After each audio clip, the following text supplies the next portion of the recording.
It's time for Straight Talk Live with renowned radio pioneer Edna Howell-Parrish, the television show and podcast dedicated to presenting thought-provoking issues and opinions with the goal of challenging listeners to re-examine their assumptions and expand their opinions and give thought to new ideas and concepts to better their lives and the lives of others. This is your opportunity to participate in making the world better. So without further ado, let's get ready for Straight Talk Live with your host Edna Howell-Parrish.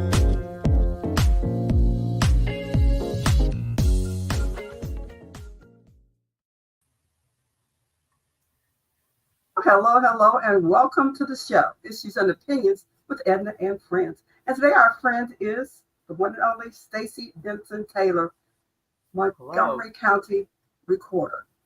Welcome, Stacy. Thank you for having me. Excited to be here.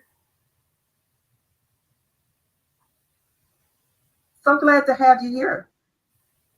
Thank you. We have a little delay there, so speak up loud and clear, and we want to hear from you. So glad to have you here. Now, for our listeners this morning and viewers, did you know that your home is at risk of being stolen? Did you know your home is at risk of being stolen repeatedly? That's the problem that Stacy Benson Taylor, the Montgomery County Recorder, has to work out. And I understand you're working it out, Stacy. Trying my best. How long have you been the recorder in Montgomery County? I was appointed as the recorder last May of 2023, to finish up the term of former recorder Brandon McLean. And so for the last almost 2 years now, or 18 months, I have been serving as the recorder. Now you're here today to share not only information about homes at risk of being stolen and the fraud that is committed, but you're going to talk about your re-election campaign as well. Yes. Both very important issues. Absolutely. Well, before we get into the meat and potatoes of our discussion about the Hamilton County Recorder's Office, the work that you do, protecting people's properties, we'll start out by going over what's happening in the news this week, and then we'll get into Stacy, her excellent work as a Hamilton County. I keep saying Hamilton, but I mean Montgomery County Recorder. Now, in the news this week, Vice President Kamala Harris visited North Carolina Saturday for an update on the Hurricane Helene recovery. And she also helped out at that donation center. She provided updates on major disaster declaration that unlocked more funds for affected 27 counties there in the Carolinas. And she met privately with some citizens that were impacted by the storm. That storm sadly killed more than 200 people, and many still have not been found. Thousands still don't have power or drinking water. What a sad situation. Do you have family in that area? I do have some family down there. Everybody is doing well. People were without power for a lot of times, but people are restored, and really helping out their neighbors and trying to work through it together. Well, how important do you think it was for Vice President Harris to visit North Carolina? Very important. Oftentimes people feel like that their leaders, their political leaders don't care. And, they're separated from what everyday people go through. And so it was very important that she, get on the ground and talk to people and let people know that she's going to make sure that they get the resources, money and help that they need in trying to rebuild their lives.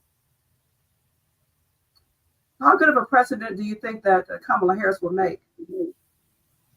I think she'll make a great president.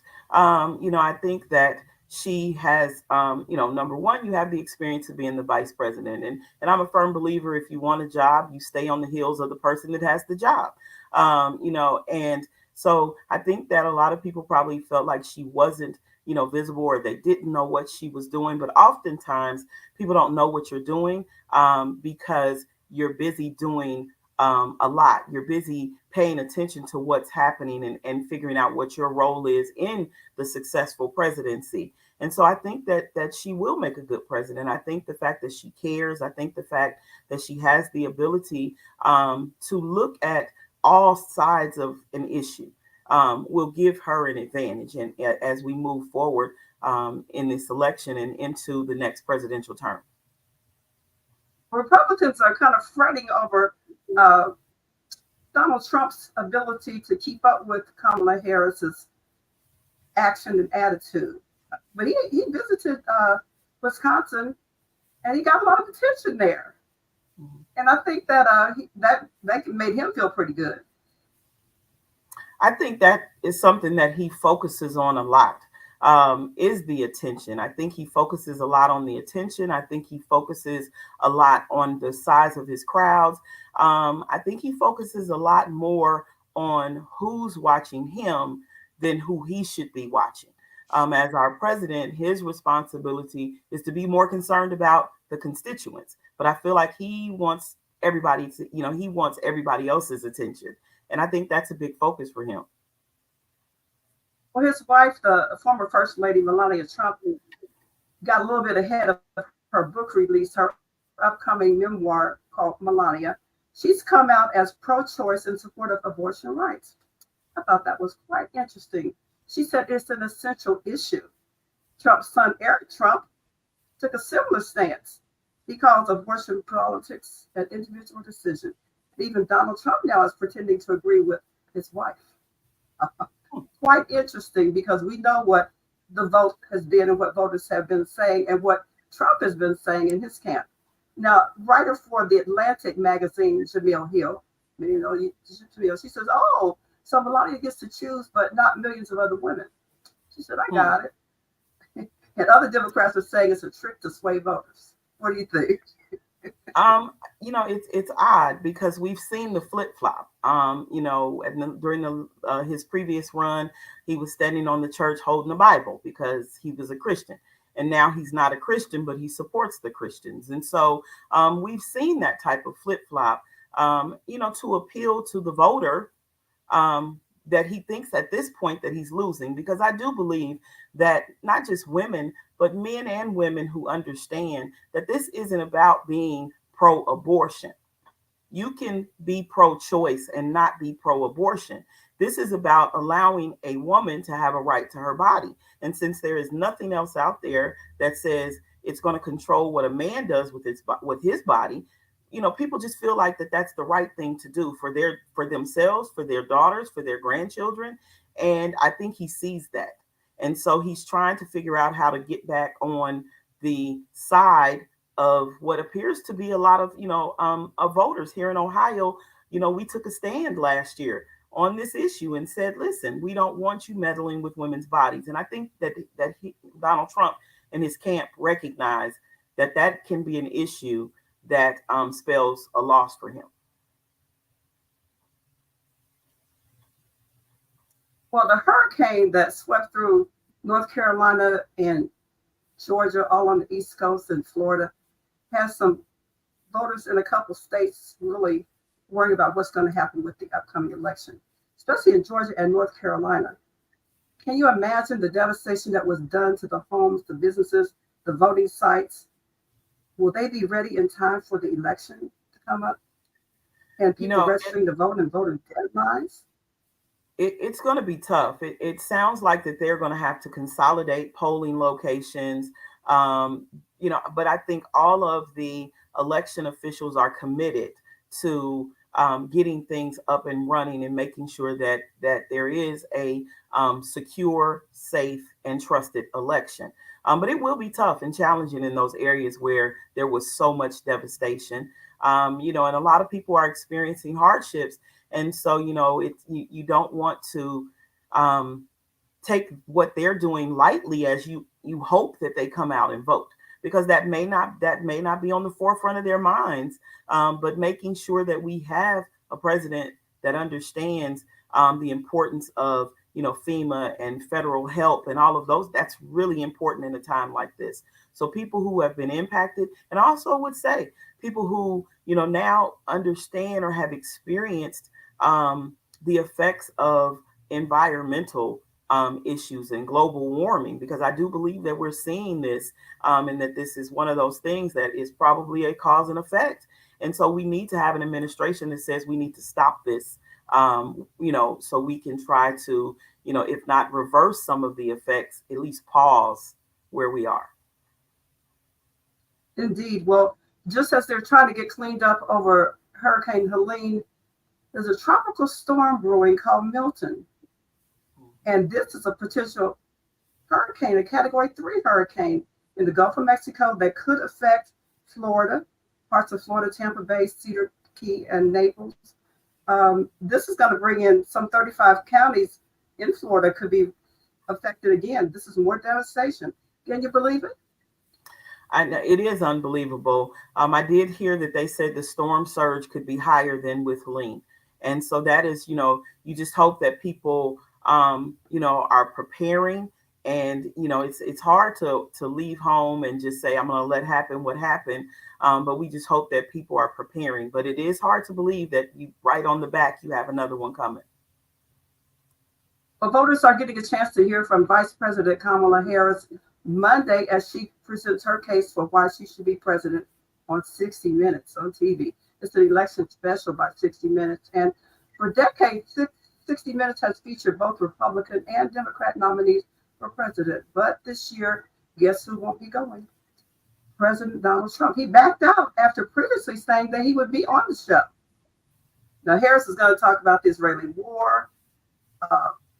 She's going to also talk about economy, immigration, her record as vice president, and the difference between herself and Donald Trump. The Democrat vice presidential candidate Tim Walz will also appear on this show.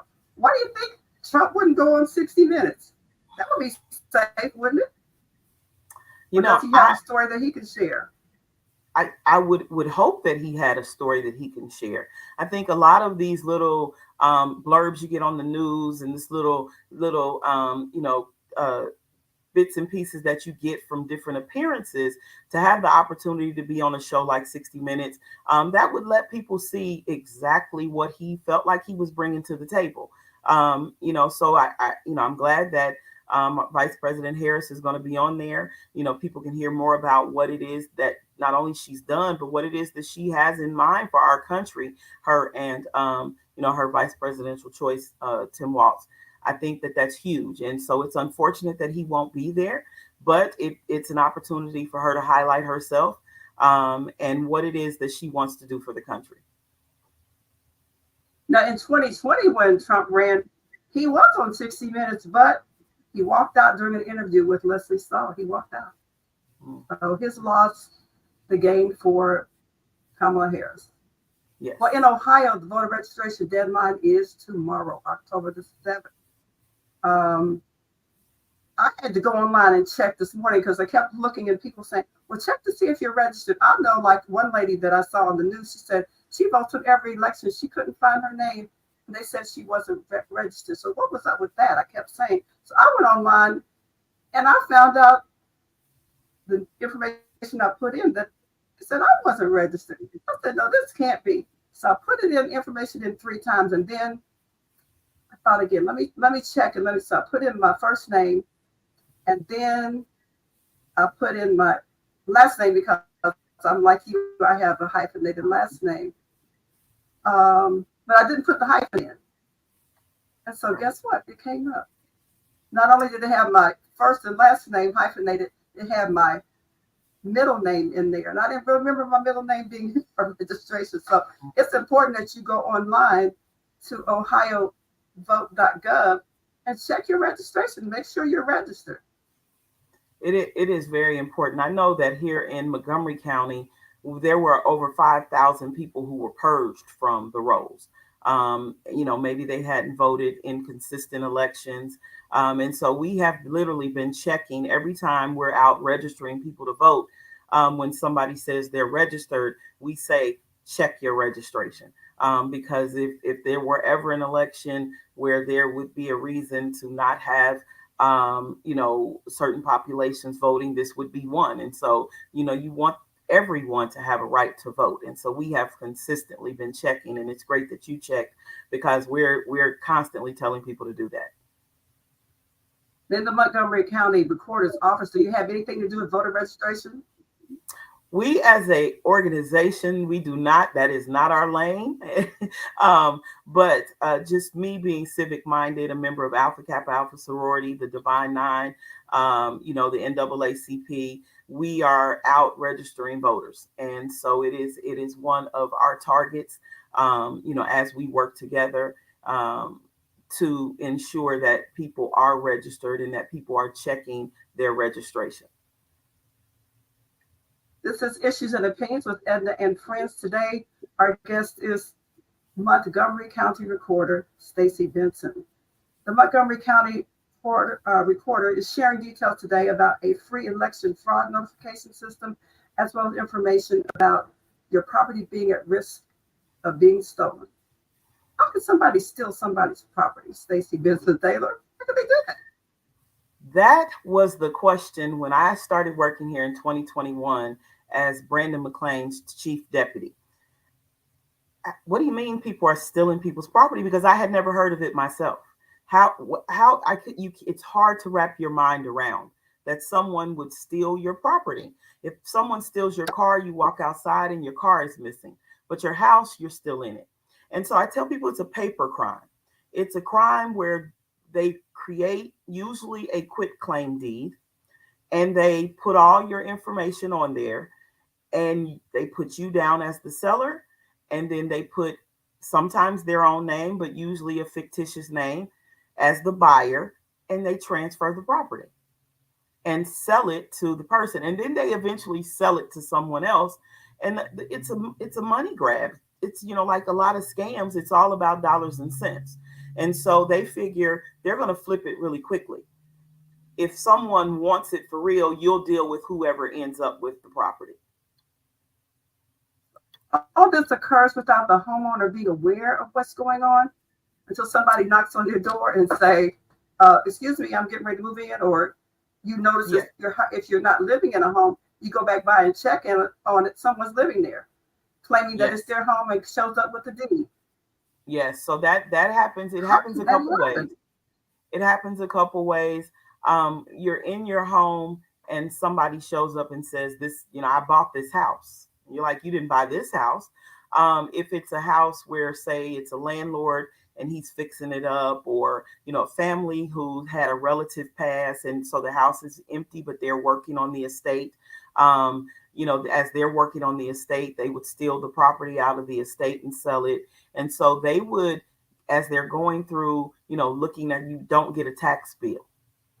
And you say, "Why didn't I get a tax bill? Let me go check." And the property's not in your name. For most people, they're not normally checking their property records. It's not something that they do. And so they get a tax bill once, maybe twice a year, and, it comes to them. But when it doesn't, that's when a lot of people question what happened. And that's how some people find out the property's not in their name anymore.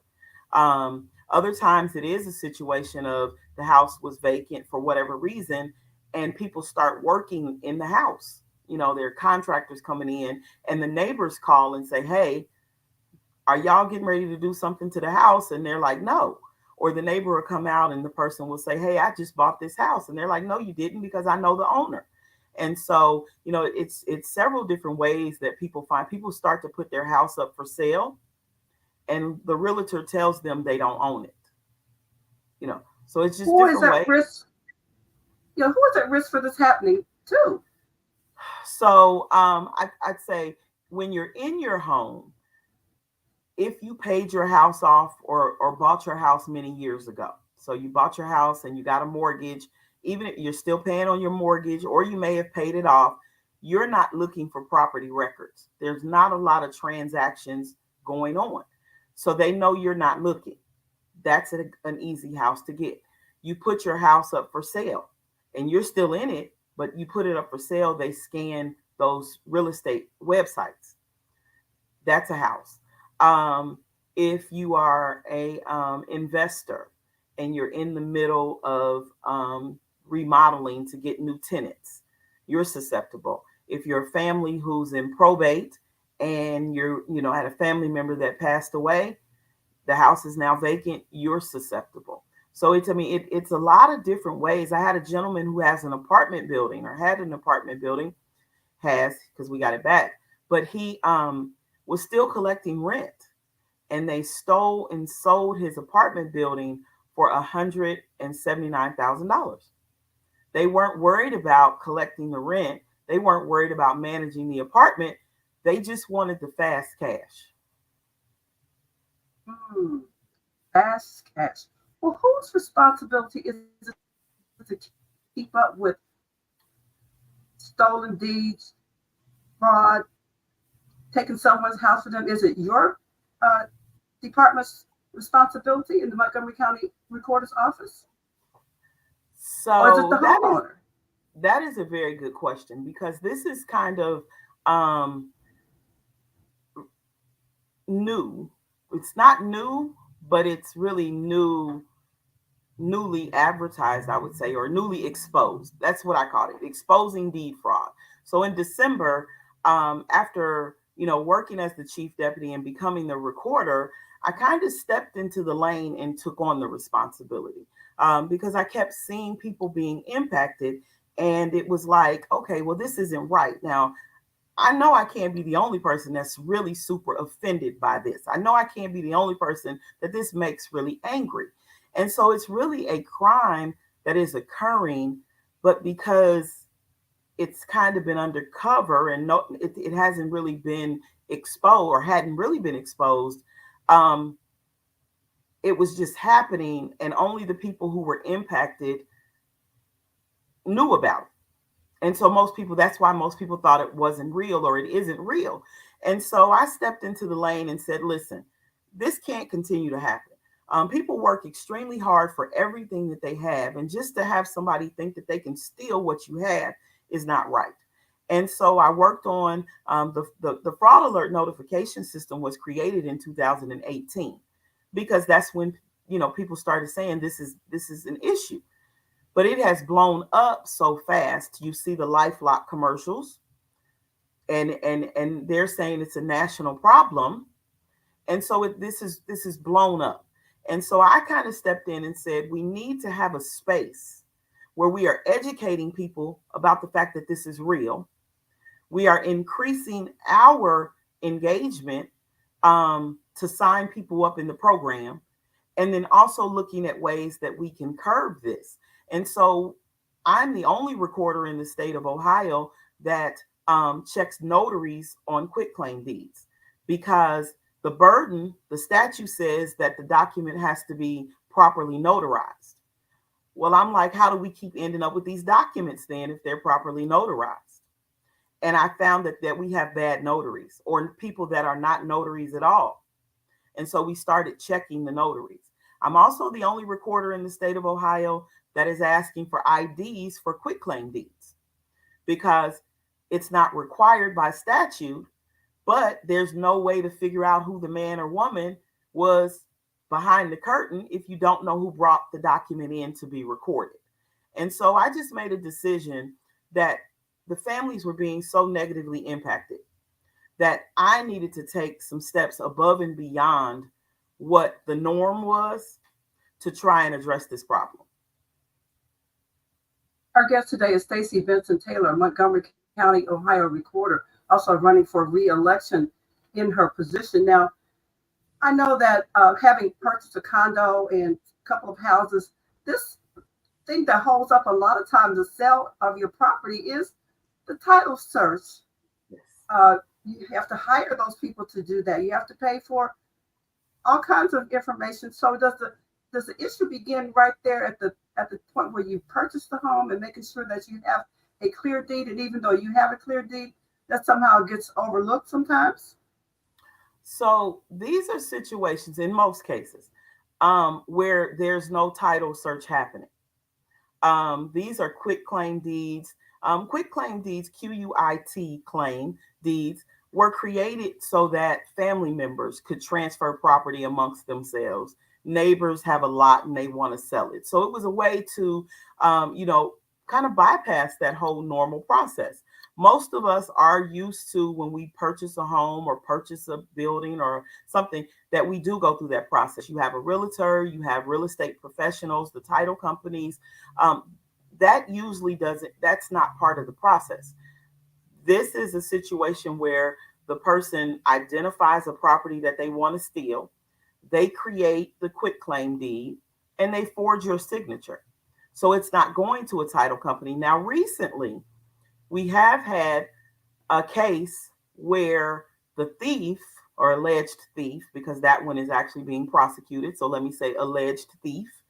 After they stole the property, went to a title company to sell the property. So I don't know if that's a way to legitimize the transaction, but the property was in our fraud alert notification system. And so when the transfer occurred, all the parties were notified about the transfer and the fact that a fraud had occurred.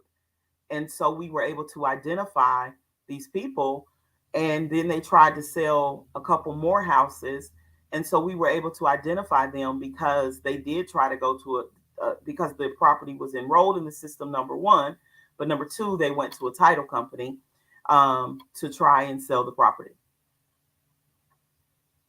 How common is home title theft? Now, the FBI reports that real estate fraud is quite common.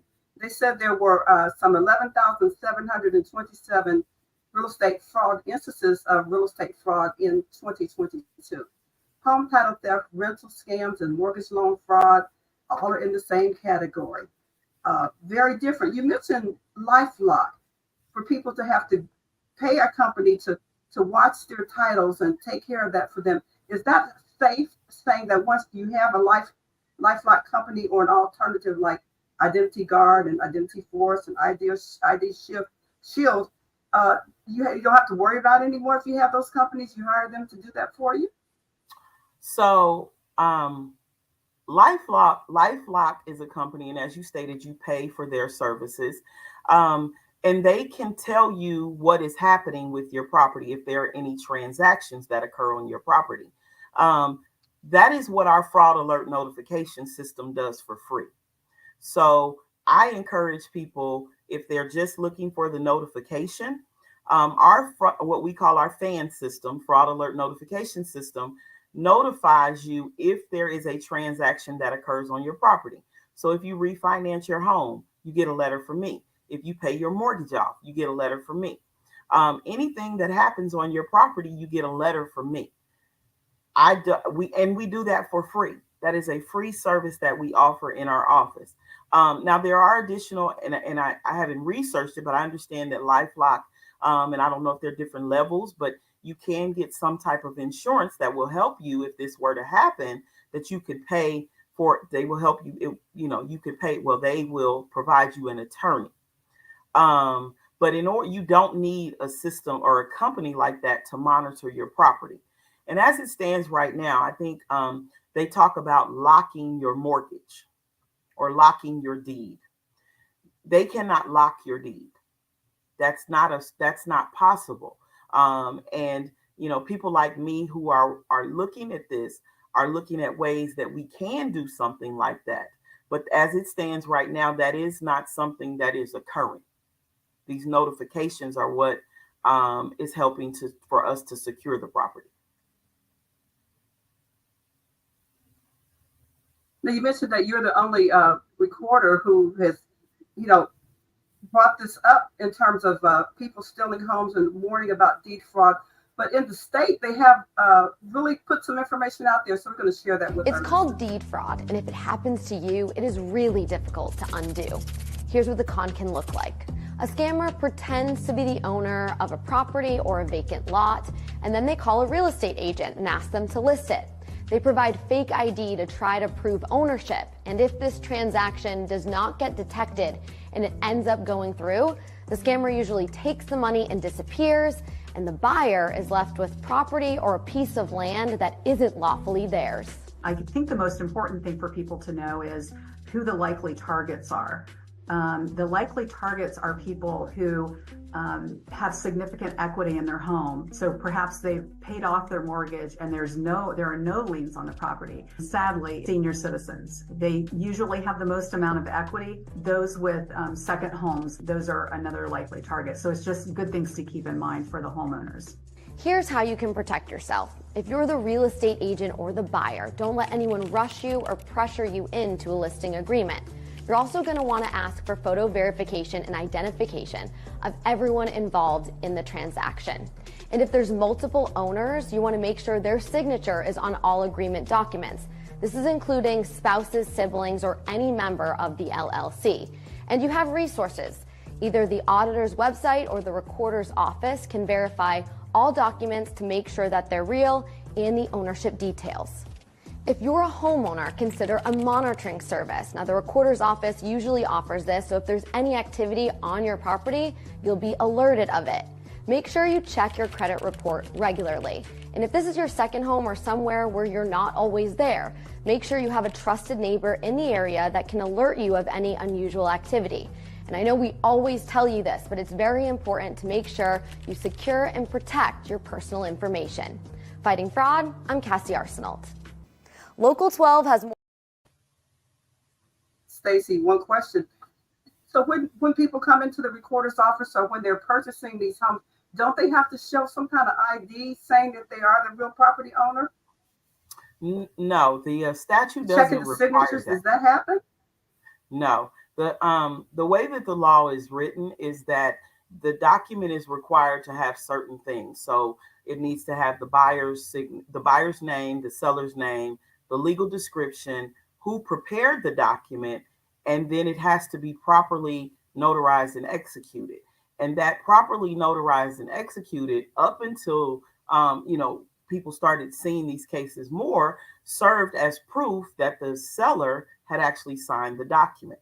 And so the statute doesn't require any identification to be shown at the auditor's office for the transfer or at the recorder's office for the recording. And I made a decision to ask for the ID because the statute doesn't say you can or you're required to. It also doesn't say that we can't. And so I made the decision because it's very difficult to find out who brought the document in. It's very difficult to find out who forged the signature, but at least that gave us an opportunity to find out who brought the document in. And so, other counties don't see us, or they say they don't see this as much as we do in Montgomery County or some of the larger counties maybe. But, because I was seeing from January of 2023 to February of 2024, I had 91 referrals. So I felt like that I needed to know who was bringing these documents into our office because the notaries are not good. I don't know if you know this, but you can get a notary stamp from an online retailer and you don't have to provide your credentials. I didn't know that. Yes. Wow. Yes. And so I have a list that I started keeping last August of 2023, and I have 21 notaries on that list, 9 of whom were never notaries at all, but their stamp is on documents. I have one notary that's been dead 20 years, but she's on a document from 2022. Yeah, here, really? Yes. Yes. So I am a little more proactive than some of the recorders. And it's likely because I see and I've created a space. I think, before people would call the police or call the prosecutor's office. And when I decided in December, when we decided last year to basically do our exposing deed fraud campaign, we decided that we were going to shine the light, which has created a space for people to come and to have their, we work with the prosecutor's office, we work with legal aid. And so we kind of created a space where people had, a place to go when this was happening.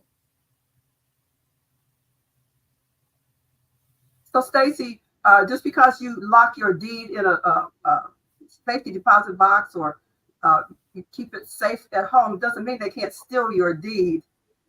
Right. Doesn't have anything to do with it, right? No, because they're not stealing Amazing. your original deed. They're not stealing your original deed. You can still have that in your possession. Ohio is a public record state. And so the sunshine laws say that this information has to be available. And so all of our records are online back to 1980.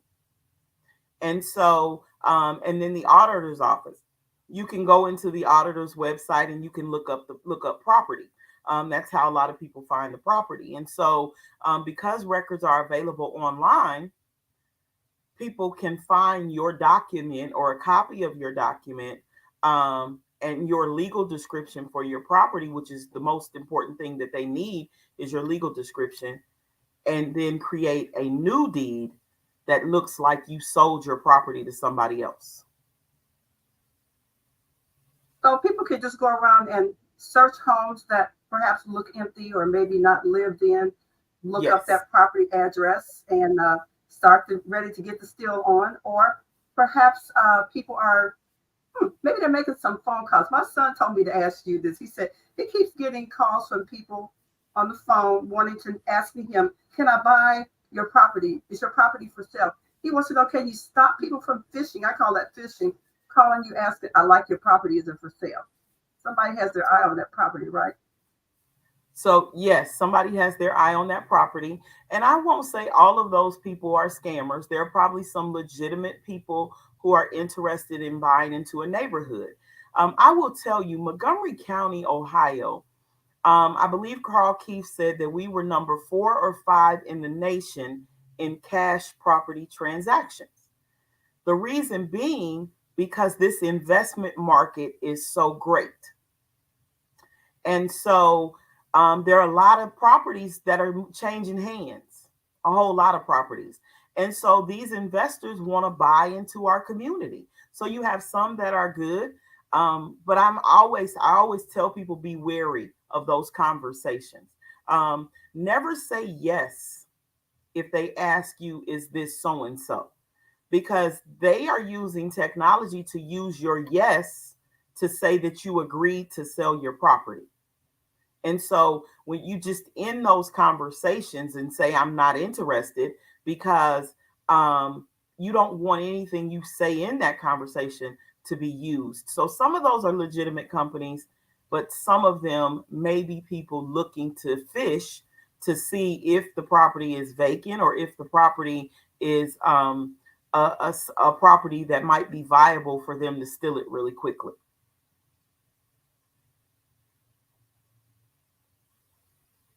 Stacy Benson Taylor is our guest today. Stacy, how did you come up with the idea for Fraud Alert Notification System, or FAN? Fraud Alert Notification System. How did you come up with that idea? So that was not me. Our former recorder, Brandon McClain, started that program in 2018. And it was as a result of, and a lot of the recorders' offices in the state of Ohio have some type of program that's similar to that. And so as far back as 2018, people recognized that this was becoming an issue. I think that as it grew, though, the number of people enrolling in the program was not matching the increase in fraud. And so in December of 2023, the number that we had enrolled in the program was 13,000, about 800. Now, remember, I said there were 250,000 parcels. And so I decided to start the Exposing Deed Fraud campaign so that we could increase the number of people enrolled in the program. Since December, we have now enrolled 27,000 people. So we've doubled our enrollment in less than a year, because that's the community engagement and letting people know that this is a real problem. And the sooner we know something, the sooner we can do something.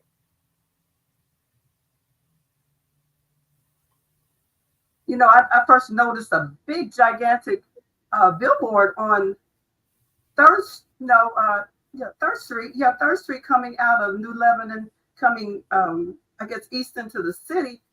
On the left-hand side, I know that face, a big billboard with your face on it. And I said, fraud? What did she do? Mm-hmm.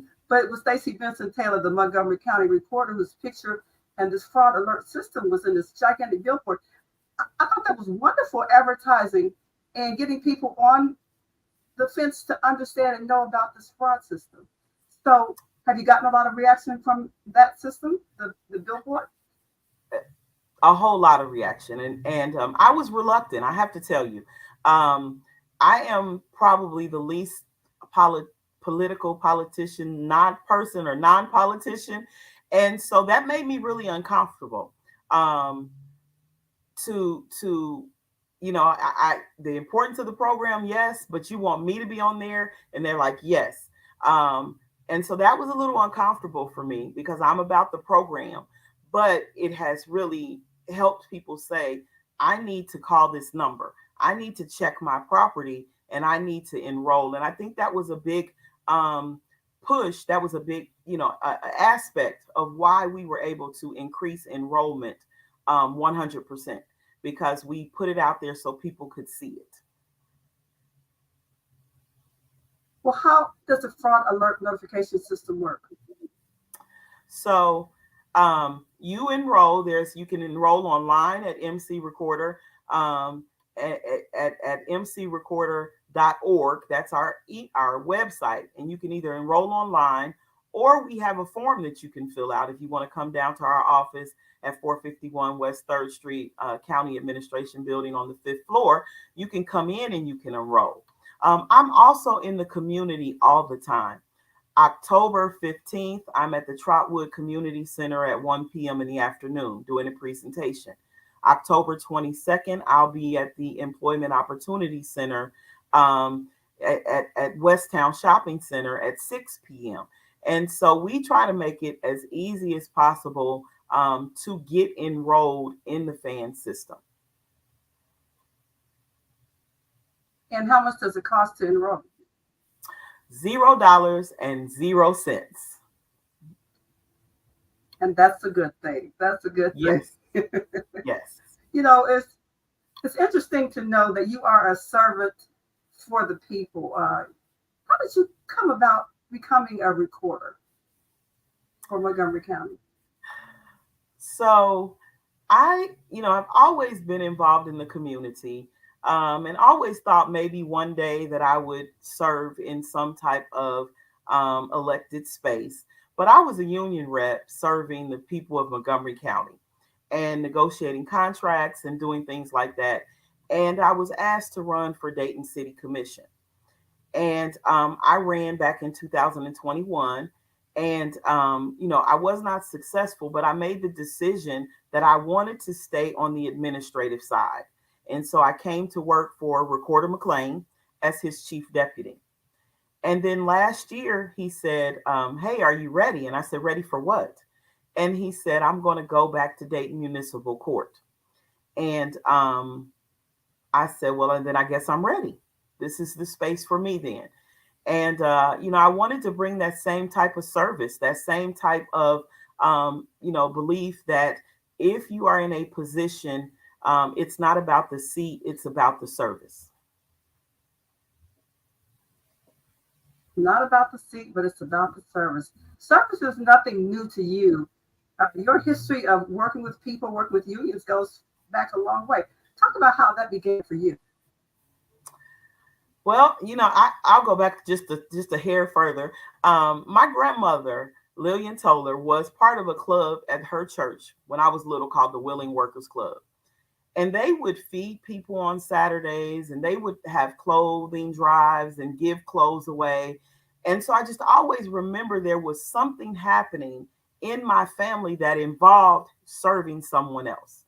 And so when I looked at what I wanted to do with my career, it was natural that, I wanted to be in spaces where I could help other people. And so even though I started out working at General Motors, I went and got my paralegal degree so that I could help and I could serve. And so, being part of the union, being part of, helping working families have a living wage and have benefits and have, the things that people need every day is part of my background. And so, working with young people, working with children, all very important. And so I think the recorder's office just kind of fell into that.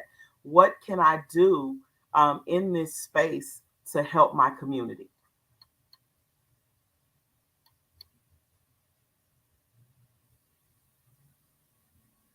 So I want to let our listeners know that the atmosphere, we can't control that. It does cause some delay in our speech this afternoon. Forgive us for that, but that's just part of the system when you use the internet service, and we're broadcasting and streaming live on the program. Your education, how did it prepare you to become Montgomery County, Ohio recorder? I know you didn't set out to become a recorder, but the education somehow comes into play. It does.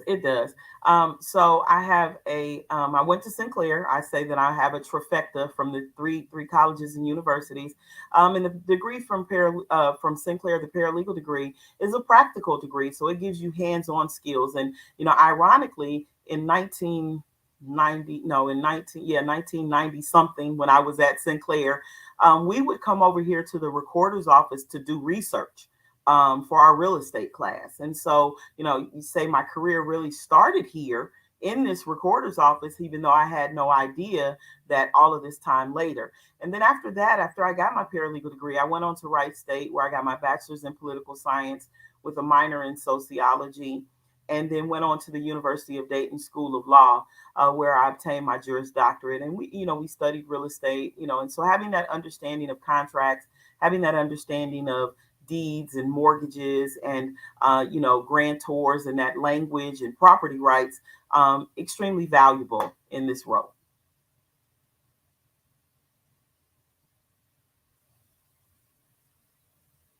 How often do you stay in touch with the former recorder, McLean? We talk probably every week or every other week. Now, I understand there's some good news about the work that you're doing. You're running for re-election to be elected again into that position. You were first appointed, and now you want to be elected. Are you on every ballot in Montgomery County, or just certain neighborhoods? No, I represent the entire county, and so I am on every ballot in Montgomery County. Okay, so you're on every ballot in Montgomery County, and so people will look for Stacy Benson Taylor, to come vote. How's the campaign looking? Campaign is looking really good. This space, it really is, if, being able to be in the community allows people to get to know me. And that to me is the most important thing. I want people to know me, and I want people to know my work. When I was appointed, I made a decision that I wanted to create my own footprint as the recorder. Our past recorders have a great legacy, many of whom were friends, and even mentors. Willis Blackshear Sr. was one of my mentors. And so I wanted to create my own footprint that built upon the legacy that had come before me. And so I've created a couple new programs since being in the office, and created mobile outreach opportunities for our veterans since being in the office. And so the campaign is going really well because the work is going really well. You mentioned you're a member of Alpha Kappa Alpha sorority, the Divine Nine, and you belong to the NAACP. You're on the executive committee. What other community service organizations are you involved in? So I'm involved with MLK Inc., serve as a community liaison. I'm also involved with the Dayton and Miami Valley AFL-CIO, the labor organization. I'm still a member of AFSCME, still a member of the union. I still pay my union dues. And also, a member of the Recorders Association and the Farm Bureau. Very important because we have a lot of farmland. And so as the recorder, I felt like that was so important to be part of the Farm Bureau. And then my church, the Way of the Cross Gospel Ministries. Right. Deed fraud is a type of identity theft. A criminal investigates and they look into finding potential homes as targets, not just in the poor neighborhoods, not just in the rich neighborhoods or middle-class neighborhoods. It's all over. Or they turn some property into rental property and vacation homes and vacant houses. They look for everything. Now, this one case that I think I'm bringing up with a lady named Cassie Arsenio. Are you familiar with that case? I believe so. Yes, I'm going to share that with some of our listeners this afternoon. Back in December, I did a story on the Montgomery County Recorder's Office launching their Exposing Deed Fraud initiative. Recorder Stacy Benson Taylor told me today that since that story aired, 4,000 Montgomery County residents signed up in order to protect their homes from quitclaim deed fraud. Now, Mobley, a victim of this kind of fraud, shares how life-altering these scams are. So basically, there were some arrangements made for someone to purchase my property. Within that time, I had left for just a little bit to go out of town, and he went downtown and filed a fraudulent deed. We've been sharing Robin's story for almost a year now as she fights back against the person who scammed her using a quitclaim deed. Quitclaim deeds are a form that transfers title to a real estate without a warranty of title.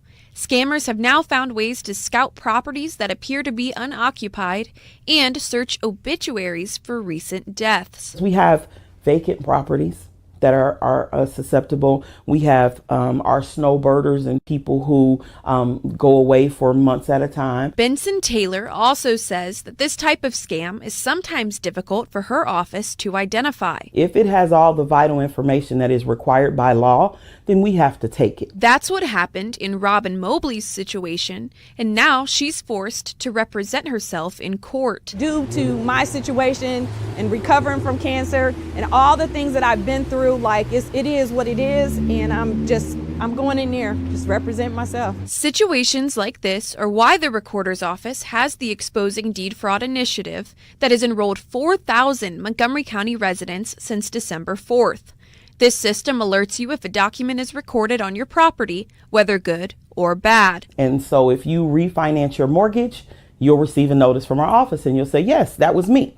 If you haven't done anything, what's going to happen is you'll receive a notice from our office and you'll call. Robin Mobley sat down with Dayton Mayor Jeffrey Mims on Tuesday, who says that he's concerned about these scams in our community as well. They researched it as well, so by the time I got there, had the information, and I even shared a tear because they made me, I just felt some relief that I was able to talk to my mayor of the city.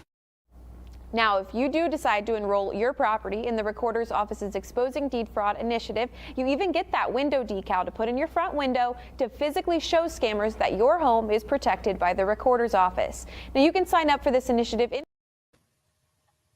Now, that was Kathy Arsenio, who was the reporter, but Robin Mobley, her home in Jefferson Township. And so what was the outcome of that? That happened, I guess, last year. Did she get her home saved? Yes, so Robin has received her home. She has the judge ruled in her favor and has returned her home to her. Indeed. Well, Stacy Benson Taylor, lots going on. You're involved in a little bit of everything, and we want our listeners to know that they can get involved in the free alert system to be able to protect their homes from fraud. We put that up on the screen for people to be involved in that and to get the information as well. What else does the county recorder's office do? I know you're busy with the recording deeds and that kind of thing. What else are you all responsible for? So we are also responsible for recording veterans' DD-214s, their discharge paperwork. And we record those for free so that the veteran and the family members always know that they have a copy on record. I recently rolled out our mobile. Okay, I'm sorry. You mentioned veterans. I think some of that was cut off. You can repeat that if you don't mind. Okay, so we are responsible for recording veterans' DD-214s, their discharge paperwork. And so we do that as a free service for our veterans. And so what else do you also handle in your office as a reporter? So just one more thing on that. We now do that mobilely. And so when there's a veteran event, we can record the DD-214 and issue the veteran's ID card on site.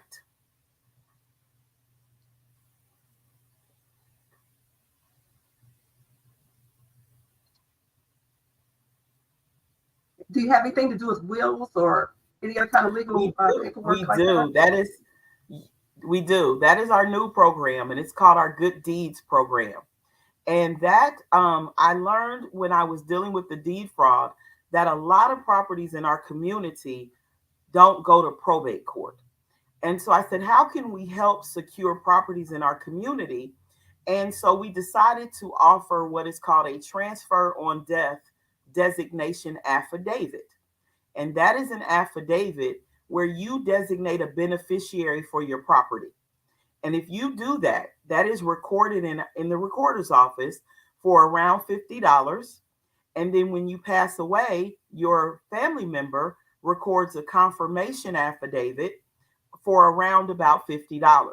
And so this is a way that our families can bypass probate court by securing our property in advance. And so we now offer those forms in our office as a free service. I talked to people and they were spending so much money to get their will done or to get these forms done.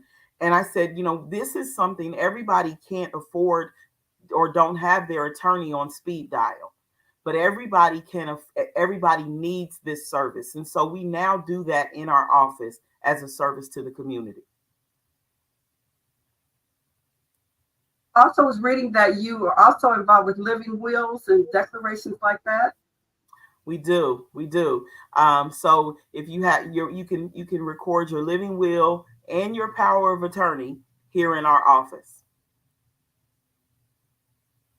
And birth certificates, is that where one would get a birth certificate from your office as well? So you do not get the birth certificates, you go to public health, to vital statistics.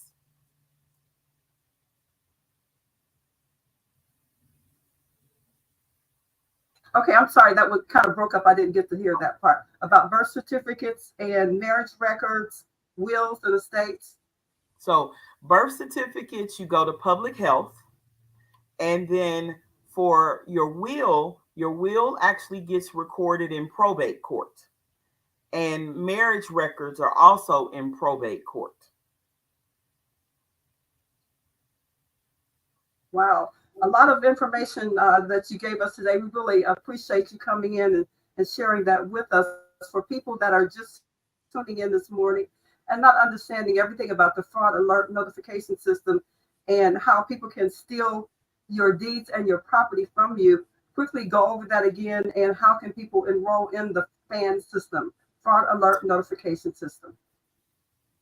Yes. So people will take a copy of your deed and create a new deed and forge your signature as if you were selling the property. And so it's really a paper crime, not something that you do, not where you lose your deed or something like that. They create a new deed and then sell it to someone else. And it's really a money grab. And so they let you and the other person figure out how to sort out who owns the property. We have a fraud alert notification system, our FAN system, that you can enroll in. And anytime there is a transaction that occurs on your property, you will receive a letter or an email, and soon a text message, because we're adding text message servicing, letting you know that something has occurred on your property. Because the sooner you know something, the sooner we can do something.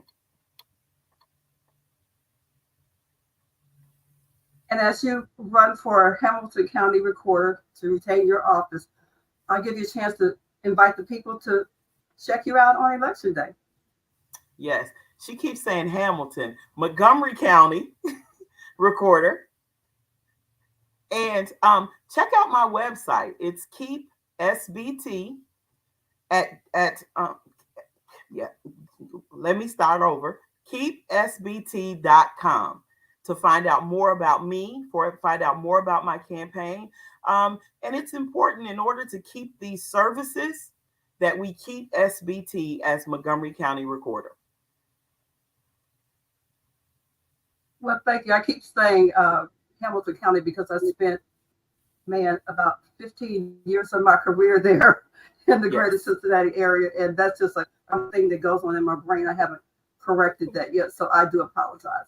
It is for Montgomery County. So we'll try to correct that if we can. Thank you so much for joining us. See you on Election Day. Tomorrow's the deadline for voter registration. So everybody get out there and do what you know that you have to do. Thank you all for joining us today. Thank you for having me. Thanks for tuning in to Straight Talk Live with renowned radio pioneer Edna. Thanks for tuning in to Straight Talk Live with renowned radio pioneer Edna Howell-Parrish, the program dedicated to presenting thought-provoking issues and opinions with the goal of challenging listeners to re-examine their assumptions and expand their opinions and give thought to new ideas and concepts to better their lives and the lives of others. Join us next week for another opportunity to participate in making the world better. So until next week, live your best life from your friends at Straight Talk Live and host Edna Howell-Parrish.